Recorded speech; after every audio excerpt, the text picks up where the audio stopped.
Hey guys, how's it going? It's your boy Young, and I'm coming to you with a Paragon video. We're gonna do an Iggy tank build, guys. So I'm gonna run through this with you guys really quick.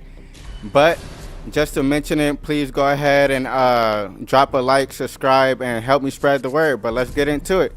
So this Iggy build, you can either go mid lane or solo lane. It works either way. If you would like, you can start off with Rejuvenator, but that's up to you guys. Me personally, I like to start off with that. After that, you go into Exoskeleton. This is self-explanatory. Everyone uses this card, especially if you're solo lane. But from Exoskeleton, you'll move into Green Spring. Okay, this is a great beginning game card. You get that basic armor and that health regen when you're out of combat.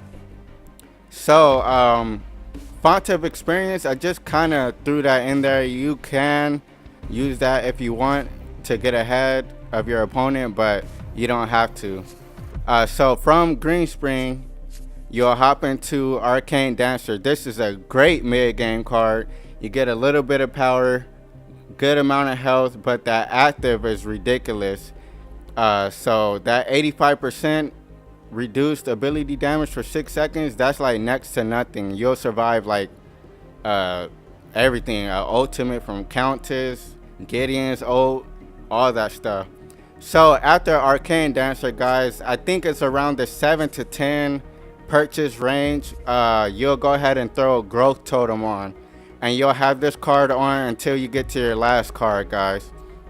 So from Arcane Dancer, you can work into Unbroken Spirit. This card is self-explanatory. There's so much CC in these games now. Like it'd be at least 2 heroes that have it. But this gives you great health, great ability armor, little bit of power, but that passive helps a lot. So this will be the first final card on.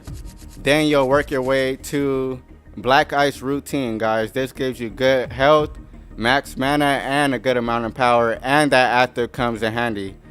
It works hand in hand with Iggy's ult and his turret, so it works great. But to curve into that card, you're going to go ahead and start purchasing Vitality again, you know, Exoskeleton, Green Spring. You'll move into Arcane Dancer. After Arcane Dancer, just one more purchase in Vitality, and then 4 in Intellect, and bam, there go Black Ice Routine. So at this moment, you will have Unbroken, Black Ice Routine, and Growth Totem on. Now, the final card, guys, this is up to you guys, really. You can either go with Vengeful Mire, or you can go with Wetware Virus. Me, personally, I like to go with Vengeful Mire. First of all, the 300 max health. But then second of all, that 25 basic armor. You already have ability armor here. So that basic armor comes in handy, but then that passive, that 30% move speed slow to nearby enemies after taking 300 damage. That's a great card. Once again, that's like another slowdown. It really helps. But if you don't like that, you can use Wetware Virus as well.